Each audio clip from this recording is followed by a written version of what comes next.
All right, welcome to another episode of the Mind Builder podcast. I'm Leo here with Amber. Amber, say hello. Hello. Hey guys, I just want to ask you guys to continue posting on your stories on Instagram. Join our Facebook group at the Mind Builder. Subscribe on iTunes and Spotify. I guess I'm just going to ask you a question. You were supposed to go to the Arnold Classic this week. So the first week of March. Arnold Classic is held in somewhere in Ohio. Columbus, Ohio. Just for those of us who don't know, the Arnold Classic is second to the Olympia. Yeah. So it's a big deal. Second biggest show in the world. Okay, so second biggest bodybuilding show in the world. The Olympia being number one, which is also held in the United States. This one's in Ohio. And it was canceled, postponed. What was the official... Well, the Expo was canceled. They said that they would... so there's still, obviously a show. The Expo attracts about 250,000 people on that weekend. And then there's also a show where competitors, they compete, the amateurs and the pros. And they said that they would allow amateur spectators, coaches to watch. And then when we got there, they also didn't allow that. So the audience was empty. So your contestants, or all the contestants, or the athletes were on stage, and you, as a coach, were nowhere in the... No, you couldn't watch. So where were you? So what would be the point of you being there? What could you do? Where were you? Could you talk to her outside of the arena before going in? Yeah, before going in, yeah. So you can give There's a guy that came from Asia. I don't remember what country I saw on his Instagram, but he said that... They let him. No, he flew all the way there. Yeah. Dieted for 16 weeks. And then they told him he's not allowed to compete, apparently. Allegedly. The Expo or whatever? He's not even allowed to compete. The competition. Because he's from a country that could be infected. So the fear is... So again, I'm sure everyone who's listening is noticing this. I follow sports. I notice in Italy, the Serie A, the soccer league, has been playing games without any fans for a couple weeks now. I know Italy's been hit hard. I think around the world there's examples of this. I know the NBA is considering playing games without fans in the stands. What do you think of it? What do you think the point of this is? Because I'm trying to, we think back to SARS. Well, I do agree with, you have 250,000 people coming from every country in the world. Yep. All into Ohio. So it's not Arnold Schwarzenegger's call to say, let's cancel the show. That's the last thing he wanted to do, of course. Of course. It's a business. Yeah, the whole event, first off, is strictly a business venture. Let's not kid ourselves. Just like every competition in the world is. But so it's the government's call to say no, because we don't want Ohio now getting infected and everyone in our state getting infected because people are coming from all over the world. But we didn't stop the people from coming in. Your client, was your client from Toronto? Yeah, but that's a government. That's a federal. Yes, yeah. So the people still came in. The Expo is just stopping them from mingling. Oh, yes. That's just stopping people from being in the same building. I guess it's rapidly spreading germs. Yeah. Whereas if all those people flew in but just stayed in their hotel rooms, it wouldn't spread as fast. Well, I mean, also, I don't blame them, because the more I think about it, I think we got to take responsibility and make decisions before something happens, not after. So you're saying you mean leaders. People, position and power, exactly, right? Position and presidents. decision making, where people need to make decisions so that they don't. If we allow 250,000 people to show up in one place, and then now you have 10,000 people infected or 1,000 people infected, well, it's too late now. Yeah. So what's the better option? What's the lesser of the two evils? And that's what we got to go with. And to tie this back into, I guess, our theme of leadership and entrepreneurs and trying to be your best self, somebody has to make this call. You and I are not making this call. We're nobody in this situation. There's got to be some, Arnold's probably having a meeting. Well, there's a governor. Governor of the state. Then there's the mayor of the city. I'm sure there's Arnold and his team who are saying, we've invested X amount of dollars. This might cost Arnold or whoever his team is, I don't know, $1 million, $10 million, $100 million. Why are they going to take this loss now? Should they take a loss? Who has the right to take it? How do we know they took a loss? Well, I'm just saying. So maybe they don't take a loss. Maybe the government pays them. Maybe they're subsidized, and that's what I'm saying. So do you think that's what happened? Do you think Ohio, or what's the city you said it was in? Columbus. Oh, Columbus. So is Columbus now, is that the deal maybe? Hey, we don't want to have any sickness coming into this area and spread this. Like, we have X amount of dollars to offer you in reimbursement. 1,000%. They're not just canceling it and giving them nothing. Because the Expo... Because technically, they don't have to cancel anything. Mm-hmm. There's no... Is there... Let me ask you a question. Is there a law... I'm not certain, so I'm not gonna, you know... I'm just... Speculating and guessing, yeah. Is there a law that says, okay, if there's an event, we can cancel it because... No, there's no law about that. Yeah. Right? So it's really... It comes down to, like, hey, it's also a business decision. Yeah, this is good for business. Hey, like, listen, next year we'll allow you to come back. I just actually saw that on TV. I think they just canceled the World Championships for female hockey. And the guy who was giving the bad news, who used to be part of the NHL, I think it was Tom Rennie, he was saying that... they're thankful that they're being given the chance to host it again next year. Because I'm sure hosting an event brings in a ton of money for the city. So it's if they skip your turn, whoever was hosting this event is losing out on the money. So Columbus is taking a hit for having all these people. Well, of course, there's businesses, there's restaurants, there's So hotels, what happened with all that? So everything. you continued to go. So you played it as if there was no change. You did your job, you coached, you showed up. You were just not allowed to go into the venue. Did you coach from the hotel room, like via text? Well, I'm there with my client. And then she left you, goes to step on stage, and then comes back. So how did you notice the city? Like, all these hotel rooms, did everyone who was competing go, or did people back out? Like, I'm sure people back out, people cancel. Because there's no certainty they were going to compete anyways from when the time it was announced to 3 days before. Although I do think that the time frame that it was announced was wrong because... they canceled FIBO in Germany, which is like another big event, but they gave them like a month or 2 months notice. Okay. Not to cancel it 3 days before the event. True. Because canceling it 3 days before the event and then telling people there's no guarantee that you're going to compete, fly from all these countries in the world, step on and to hope you step on a stage. And also people dieted for that long, you know? So there's people that dieted, they sacrificed. So like we've known about this situation because FIBO was canceled a month before, so why not cancel this at the same time knowing that? So that brings me to like mindset. And again, there's many factors here. So if I'm flying in from Australia, that's an expensive plane ticket. I got to get a hotel, and maybe, you know what I say, I don't want to drop $3,000 and then not compete. But like if you're a Toronto or New York or local-ish person, what do you think of that mindset of 3 days before you hear, oh, you know what, there's a chance I'm not going to compete, so you know what, fuck it, I'm just starting to eat cheeseburgers. You weren't committed to begin with. You believe they were looking for that? They were just looking for that first white flag. Of course. I saw several people quit, and the first thing I thought is, you're just full of shit. You didn't really want it in the first place. You looked for the first exit that you could find, and you took it. And there's a lot of people that compete that don't feel that don't really go all in. If you felt like you went all in and committed yourself 100% from the beginning, you wouldn't, at the first sign of adversity, or what you think is adversity, just walk away. Doesn't make sense. So what was your philosophy? I told my client, you're competing. Okay. Nothing changes. So you guys had a discussion, you heard the news, and I'm sure you talked to your client and just say, hey, I've heard this. This is what's the scenario. I just wrote to her, you're stepping on stage on Thursday. Nothing changes. Stop reading Instagram. Like, that's it. Just get rid of all the noise. You're competing. Yeah, forget about all the noise. Forget about what are you even going to question? You're questioning it for what? Who's going to give you the answer? All these people are writing things that they don't know about. Like, you're competing on Thursday. If it doesn't end up happening, we'll figure that out when the time comes. So that's a mindset I think you got to be in. Because you could just be looking at it and saying, like, who are you to know? You know, no offense to you or me or whoever, but who are you to know whether this is serious, not serious, the odds? Like, you're just listening to random people here and there. Like, you could be following people on Instagram, listening to the news.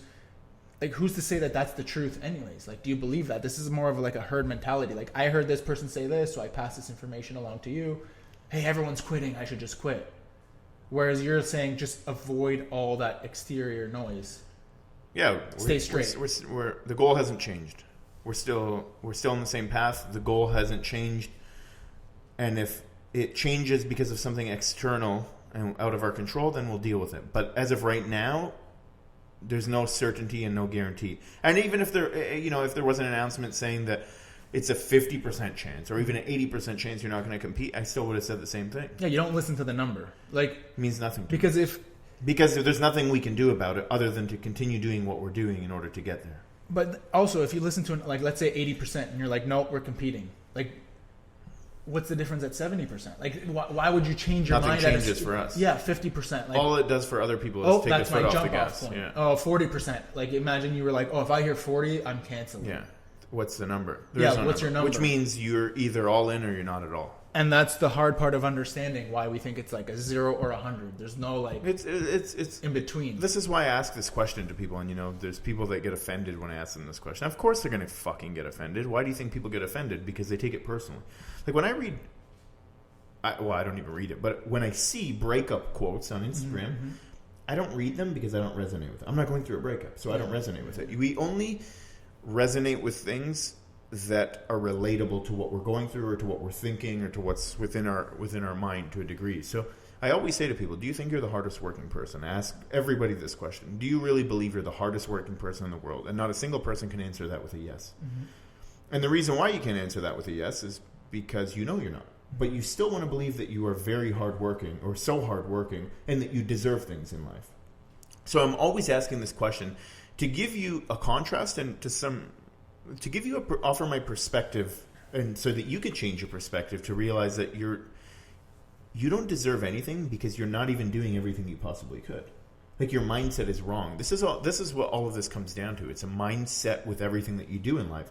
And if you're willing to jump off the train at 30%, well, then you weren't really on it in the first place. If you don't believe you're the hardest working person, then you probably only work at 20% of your capacity. Who knows? I have no way to measure that because all I know is that you're not at your capacity. And that's the only point of reference that I need. Yeah. And that's why I ask you that question is like, do you believe you're the hardest working person in the world? Well, I don't really, people say this, I don't really compare myself to other people. Well, you probably fucking should because you're competing against other people. Yeah, it's literally So I'm sick of hearing that also. Well, like I don't like comparing myself to anyone but my best. It's not how this works. Like UFC fighters are comparing themselves to the guy that they're getting in the ring with, the octagon with, that they are going to fight, right? And show up that day and see who the better fighter is and who leaves alive and who leaves dead. So you must compare yourself to other people if you're in competition. And that's the problem is we breed this sheep mentality where people don't have the right mindset for this.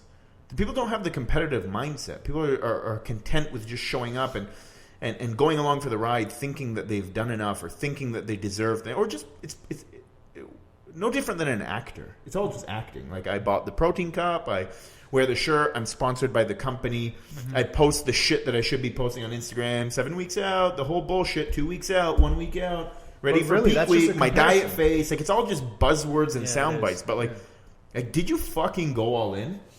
Like, you want to show me you're a warrior? Don't post on Instagram. Don't post anything on Instagram. Like, there's people that, hey, do you guys want to see what I'm eating? Nobody wants to fucking see what you're eating because you're fucking fat. Yeah. I want to see what the guy that's eating, what the person that's number one in the world is eating. Not the guy that can't even get a pro card that's getting 10th in a fucking regional show. Yeah, it's true. You bring up Instagram because you're just trying to say, like, don't make that the goal. Don't make that the reason why you're doing it. Don't make the Instagram post the reason why you're trying to diet down. Look, I've had clients where I say, like, we talk about suit color, and they'll say to me, well, I say, why did you choose that color? Well, I want to be different. Is the goal to be different, or is the goal to win? Yeah. Like, what is the goal? And this is what my job as a coach is, or a leader, or a boss, or whatever, a position in power, or where you're guiding people. Your responsibility is to guide people and connect those dots for people. Like, that's all I'm saying to you. What is the goal here? And then people will get offended. Like, do you believe you're the hardest working person? People will get offended. You're not going to succeed anyways with that attitude. But like, why did you choose that color? Because you want to be different? You want to wear a black bikini because you want to be different, but the blue looked better on you? So your goal is to be different now. Your goal is not to win shows. Yep. Your goal is to be different. Like, so this is why I always need to make people verbalize to me, like, do you think you're the hardest working? What is your goal? Is the goal to win? What is your priority? I need to know these things, because if your goal is not the same as my goal, because my goal is to be the best, my goal is to win. If your goal is not the same as my goal, we're not on the same page here, and we have nothing to talk about. Yeah, why are you even working together if that's not the goal? And people should state that from the beginning, and I think everyone's afraid of that, because at the beginning it's easy. Like, because the work hasn't started. Yes. So that's when everyone's saying, oh man, I can work out 7 days a week. I can go no carb. I can work out twice a day. Whatever whatever you require of them. And then as it gets closer, and like you say, there's always a jump off point.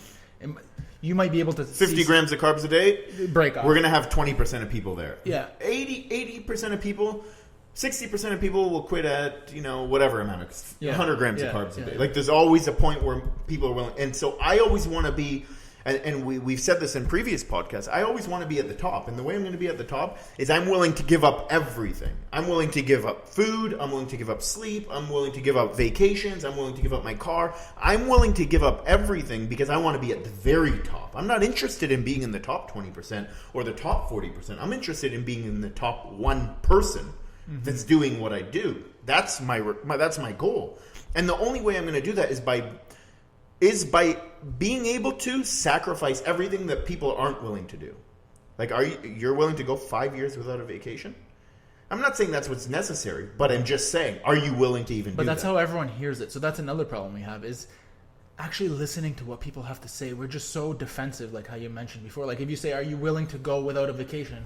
The first answer I know I would hear from someone is, I didn't know it was bad to go on vacation. Like I didn't know that, but that's not what I'm asking you. But why is it good to go on vacation? That's the same. I can ask you that same question because too, we right? see everybody. Exactly. But because then now we get in an argument. Because to me, going on vacation, and I hear this all the time from people, Emery, take a vacation, you'll feel happier. I'm not going to feel happier taking a vacation. I'm actually going to feel worse because I'm being away from the things I want to do. Who says that going on a vacation makes you happier? I'm not saying it does, or I'm not saying it doesn't. Like there's no right or wrong in anything in life. Nothing, like we can look at an argument between you and your girlfriend. We can look at an argument between you and your boyfriend, and you'll say to me like, "Who's right and who's wrong?" Nobody's wrong. Like you're expecting something from the other person that they can't give you.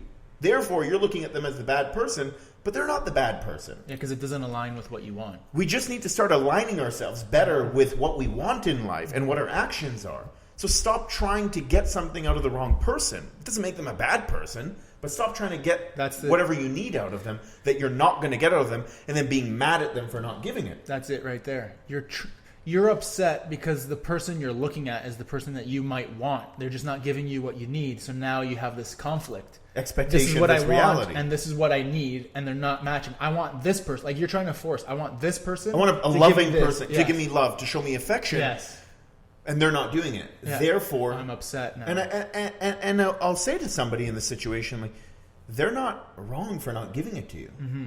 I mean, they may be wrong for saying they're going to give it to you. Yeah. But even then, if they're not giving it to you, their actions show they're not giving it. Mm-hmm. Why do you want to be with someone? Or why are you trying to get something out of someone that's not giving you what you need anyways? And this is the same thing with clients, right? Like, there's no point of us working together.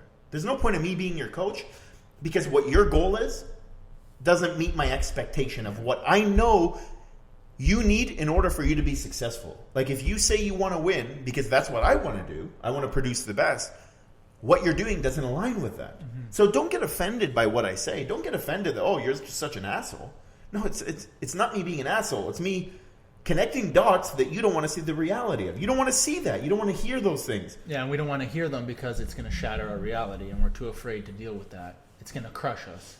But the way you're talking about these clients, and I feel like it works in everything in life, it's almost like we don't want to start these relationships. You don't want to date this person because you can see that you're not going to be the proper couple. I already know before you even know. You're going to cheat on the diet just like you would cheat on me in a relationship. I know you are. I already know what you're going to do before you do it. It just takes you 6 months to 6 months later for you to realize yourself. But I already know your character. I already know your characteristics. Mm-hmm. I already know your behavior based on those things because I know how a successful person acts and behaves. And that's not you. Or that is you.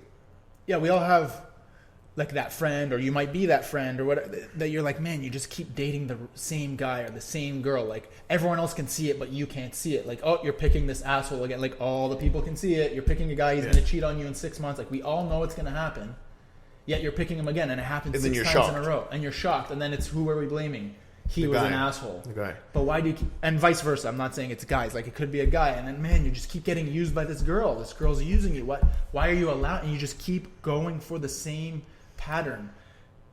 Why are you an asshole? Why are we an asshole? Why are the people listening? Why are we assholes if we can notice it? Why is it so bad to be able to see it and say, hey, this guy's not the right guy for you. He's going to cheat on you. Like what? Why is that such a bad thing? Like why is, I don't know if that's seeing the future. Because we're emotionally attached to things. What are they trying? Are we trying to prove like, no, I can make this relationship work? We're emotionally attached, and the sooner you detach yourself from things in life, and when I say detach yourself from things in life, what I'm referring to is detach yourself from everything, because you come into this world with nothing and you die with nothing. Yep. You don't own anyone. We're garbage. We're a piece of dirt. Like we're not anything. You don't own anyone. Yeah. You don't own anything. Nothing. Yeah. Nothing is yours, and you need to let people come, and you need to let people go freely. If things work, they work. If they don't, they don't. Yeah, you're talking about control, and you mentioned that before. Control. It's a hard thing to get rid of, and everyone wants to have it. Like when I will say to a client, like, "Hey, it's best we don't work together." It's not because I don't like you as a person. It's just my goal doesn't align with your goal. Let's not continue this. Let's not spend money. Let's not spend time communicating if our goals don't align. It doesn't even mean you're a bad person.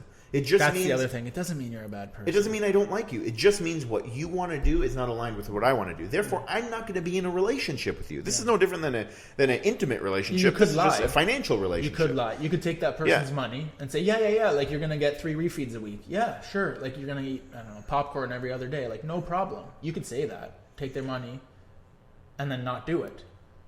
Why don't you? Because I don't want to enable lies and behavior that I know is going to lead to further disappointment. Like, I know that in 6 months or 8 months or a year, when you realize you're not hitting the goal, you're going to think, man, this guy led me on. I also don't think you can live the lie. I think you can sell the lie. I'm not passionate. Like, I'm very passionate. So quit.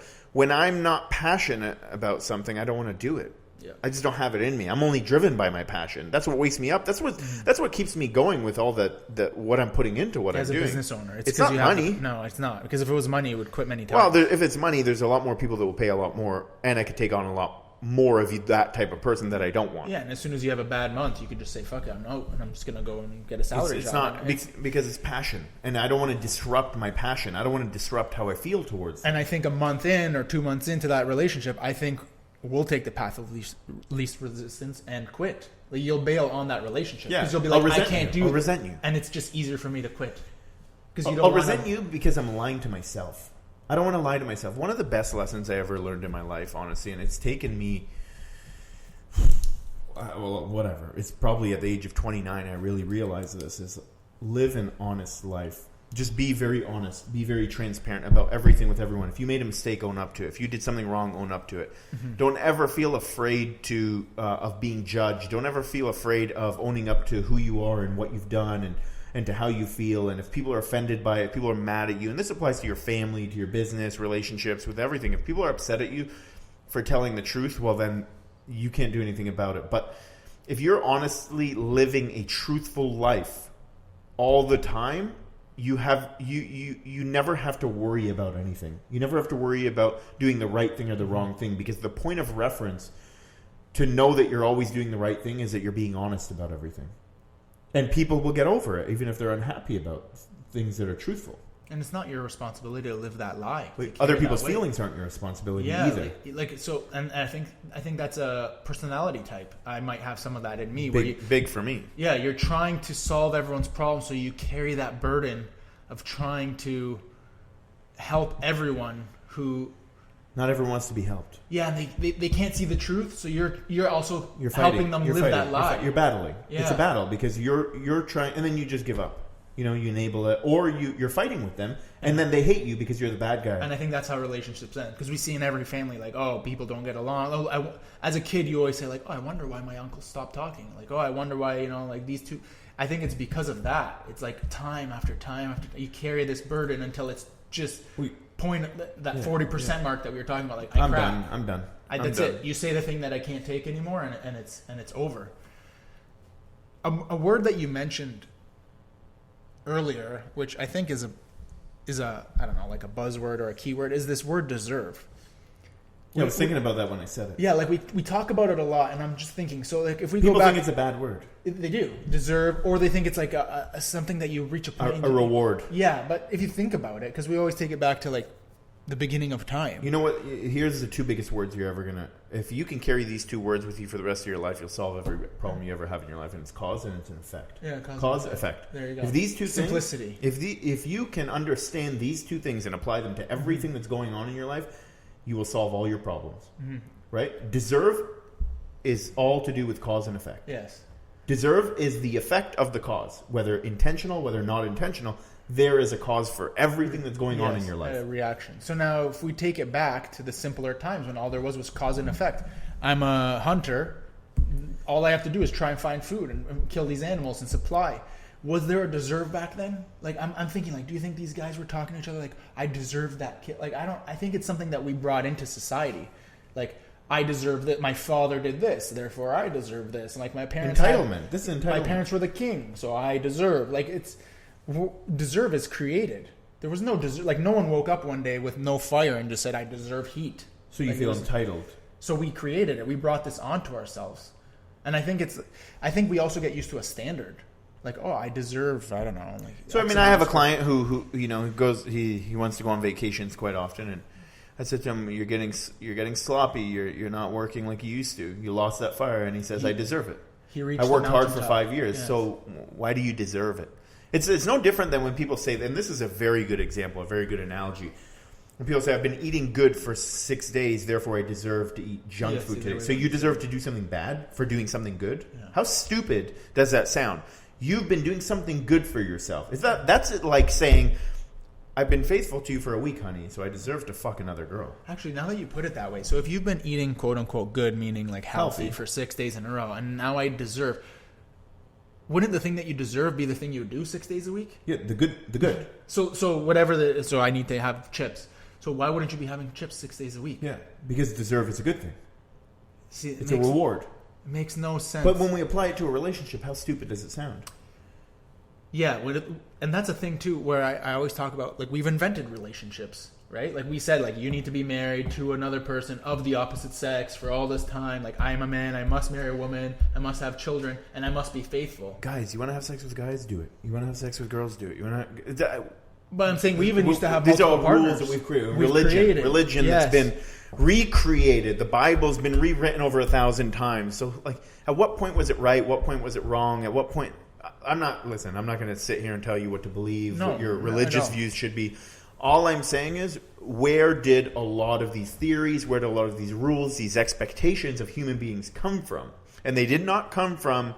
a lot of them have come from religion. Religion is what formed us into believing, and now you're looked down upon if you're a man and you like other men, or if you're a woman and you like other women.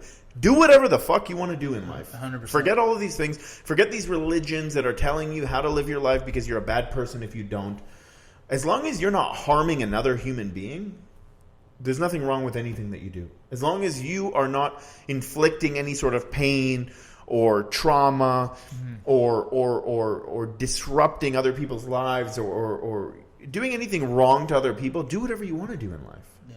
Let's stop following rules that other people have created, and that even religions have told us what we should and should not do. Well, yeah, like I said, they were trying to get us to marry all the time, and I think society's been correcting itself where people live together nowadays before they're married. Many people live together forever and consider themselves a couple, but haven't done the formality of having... Why do you need that ring? Why do you need the wedding? But these were things that we invented. Why do we need it? And we said, like, you need to be faithful to one person. So you expect someone, man or woman, to be faithful for 60 years of marriage, but you can't go 6 days without having a hamburger. So with the hamburger and the chips, you can be 6 out of 7 on. But with faithfulness, this is why we expect 100%. Like, where does this mentality? Like, it doesn't make any sense. I heard a quote one time. We're lying to ourselves. Or I heard a stat one time. It's what percentage of people do you think cheat? Super high. No, just give me a number. 95. It's between 0 and 100. Oh yeah. Because no one will ever admit to it. Because sure. People are doing it all the time. The point is that we create all of these rules, and then we say, now follow them, and now we are relying on willpower. We're relying on all these things as human beings. Make sense. Like, and I know that a lot more people cheat than we'll ever know on their spouse because most people can't follow their diets. And that's what I'm saying. Like, if your behavior shows it. You want to do the hardest thing perfectly, but then the easiest things, like, man, I don't understand. Like, not eating carbs, it's not the hardest thing. Like, dieting's not hard. It's not. Like, I feel like that's why I can diet, is because I've been around long enough to experience much worse things. Like, I've lost money, I've had bad relationships. Like, all those things were much worse. That eating 50 grams of carbs really I was actually saying easy. that to somebody recently. I said, but guys, dieting's not that hard. Like, if you complain about dieting, just don't even think about competing, because competing That's is another like a step level. up, Yeah, that's right. I'm Like that's not like talking a about hockey that. coach Yes. now talking to you about skating. Yeah, Brother, we're in the NHL, man. Yeah. Like I'm not teaching you how to skate on ice. Okay, like lace up your skates. Like dieting is not in the realm of conversation when you're a competitor, and people still That's do professional that. career. And people That's still like- do that yes. because they. And if you can't do that, honestly, when I used to diet before all this intermittent fasting even existed, like this is just a trend.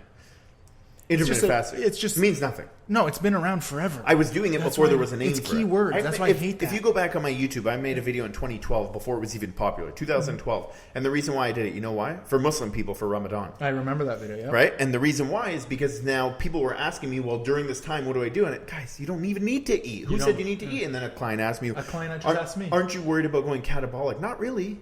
Like, aren't you worried about being fat? Yeah. Like, see, you're always looking for, aren't you worried about X? Aren't you worried about the ifs? But aren't you worried about not losing weight? Mm-hmm. That's the bigger worry for me. Mm-hmm. But like, you're okay with getting on a stage, maybe, perhaps, a lot of people do. You're okay with getting on stage out of shape, but you're not okay with potentially losing some muscle. Why? Mm-hmm. Because potentially losing some muscle means you have to do the harder hard thing, work, yeah. right? But Yeah. being on stage out of shape means you got to do the easier thing. You didn't have to. You took the path of least resistance, and that's what you wanted. It's all about human beings trying to take a path of least resistance. I ate my first meal today at 3:30, around 3:30. Why? And it was a half of a protein bar. Why? Because I didn't think about it. I'm not even thinking about these things. It doesn't even matter to me. I'm not. You know how many times I've carried a meal around with me? Never, zero, and I never will. Mm-hmm. I'm not going to carry a meal. You know how I would diet even when I was doing shows? I knew that I would be gone from 5 a.m. until, let's say, 6 p.m. I wouldn't take a single meal with me. I wouldn't have any money with me. Guess what? You're not eating until you get home. And that's what I would do all the time. That's how I'd force myself to do intermittent fasting. Mm-hmm. That's it. Simple. Exactly I didn't need a name for it. I didn't need all these stipulations. You know what I do all the time? I look for the hardest route. You know how I was able to compete and turn pro at the youngest in the world without a coach? You see all these people show up now on stage out of shape with a coach. Mm-hmm. That's fucking ridiculous. Paying money. You know how I used to do it without a coach? Is that anytime I was faced with decisions, I would take the harder one. Yeah. You're hungry? Wait it out. Oh, you want to eat? Oh, you're craving. Even when I would have cheat days, even when I would eat junk meals, I would make sure I would never eat anything that I enjoyed eating, because I never wanted to ever question or to even think that I ate because it was for pleasure. Yeah, that you overdid it. I ate carbs that I didn't even like, biscuits, things like that I didn't even like, but they had carbs in them. So I wanted to make sure that I was eating for the purpose, for the goal. That's actually a good point. Most people use refeed days technically as cheat days now. Like, you're not trying to refeed, you're trying to enjoy. So you're figuring out, how do I enjoy? And I was trying to explain. Why? Because they deserve it. Yeah, and we go back to that same thing, because I deserve it. Are you cheating on your diet because it's the right thing to do? Because that's what you're trying to say. Scientifically, it's the right thing to do. Like, you need to refeed in order to increase energy and calories and regulate hormones and whatever. Or are you cheating because it's deserved or the fun thing to do? So now your goal has changed, like you mentioned. My goal is no longer to look the best on stage. My goal is in the moment right now to enjoy this moment. So you have a smaller goals. The big goal doesn't mean as much as you said it did. And I think we all have goals, and then we really have true, honest goals in our head. Like, I want to step on stage without having to. But my true goal is I want to have followers. I want to have pictures. I want to have people who follow, like me. I want people cryptic goals. You have cryptic goals. Yeah, so and those goals I think are always tugging at you, like subconsciously, friends. But this is the marshmallow test, you know? The marshmallow test. This is delaying gratification. The most important quality for anyone that's going to be successful is their ability to delay gratification. Delaying what you want now versus what you want most. And that's why in life you have to have a most to compare and contrast to the now. Because if you don't have a what I want most in life, what's most important to me, you're always going to be deviated and manipulated into doing things that are going to pleasure you instantaneously. I think this works well with money, and most people aren't able to save money because they can't forego the current purchase. So if you make $5,000 a month, you should be putting away, let's say $2,500, half of it, in savings and spending the other $25,000. But everyone thinks I've earned $5,000, therefore I deserve to spend all $5,000. So if you're earning $5,000 and spending $5,000 a month, you don't have room for one extra dollar of error. Like your car breaks down, you Yeah. need to pay extra Yeah. insurance. Your child needs to go to the doctor. You get a flat. Like there's no wiggle room. So people are misunderstand. Like I have friends that I try and help with monetarily that just because you make the money doesn't mean it's spending money. Like you need to put something aside in order to spend the rest of it. And spending the rest of it shouldn't just be blown either. But you notice it a lot when clients come up to you. Like, I have X amount of money right now. Like, I can afford coaching. You know that if you don't take them on now, they're spending that money. It's not like you can call them back in a month and they'll have that same amount. Well, there's also some people that I know we've worked with in the past that I know that they're not stopping coaching and they're going to be saving that money. No. They're just going to be giving it to another industry. Yes. Like maybe you're going to be spending all your money on fitness right now, Yep. but then next month you're spending all your money on tattoos. But then next month you're spending all your money on fashion or whatever that money Yeah. is, they can either spend $500 But you a know month why? on fitness, But you know why? on clothing. Because making money, being successful, getting a good body, achieving all these things in life is what? It's a mindset. Yes. You're not wired. You're not hardwired correctly. Yeah, you're not foregoing enough every single You decision. don't have the mindset to be successful. Like, there's a great book called The Millionaire Next Door or The Millionaire Mind, and I've read it probably 10 times. And not it has nothing to do with money to me. It's all the characteristics that you need in order to become a millionaire, which is successful in the terms of money, right? Like if we're speaking in the terms of wealth. Yeah, it's just, I think it applies to everything. It's just, But that's why I success. read it, because Yes. it's like, you know what they talk about? Having the right spouse. Yeah. I mean, that's... Big. I know that when I've dated the wrong girls, I cheat on my diet all the time, or I do this all the, like I'm just not focused. relationships are basically like our first, like it's our first level. It's our foundation. core. It's Foundation. exactly. Foundation. You have the Before- wrong foundation, you're done. Done. Sorry. Then job. You have the wrong partner. Well, yeah. she or he's going to make you spend money on the wrong things. They're not going to be focused on the bigger goal. Well, you're done. So the financial success, you're going to be a failure in. Now, what other... This book is about finances, but it applies... It's universally applicable to everything. Yeah, and they just use those words like millionaire because then I'll buy it thinking I can become a millionaire. Because- But I can get in shape from the same book. Yeah. If you read the book in a different context, you'll get in shape. I can become a good husband from the same book. Yeah, those principles can be applied in everything. But people are just, no, I need to read this book to make money. But anyways, we got off topic. We started talking about coronavirus and now we're talking about millionaires.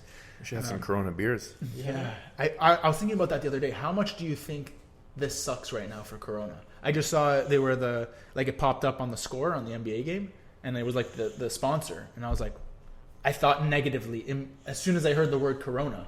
And I was like, man, this must suck for they're probably paying. Well, their sales went down, but apparently their sales went down not because of this, but it's because of the stock market in general. Yeah. So it has nothing to do. It's irrelevant But of the virus. it's just an ugly word to me. Yeah, like Corona.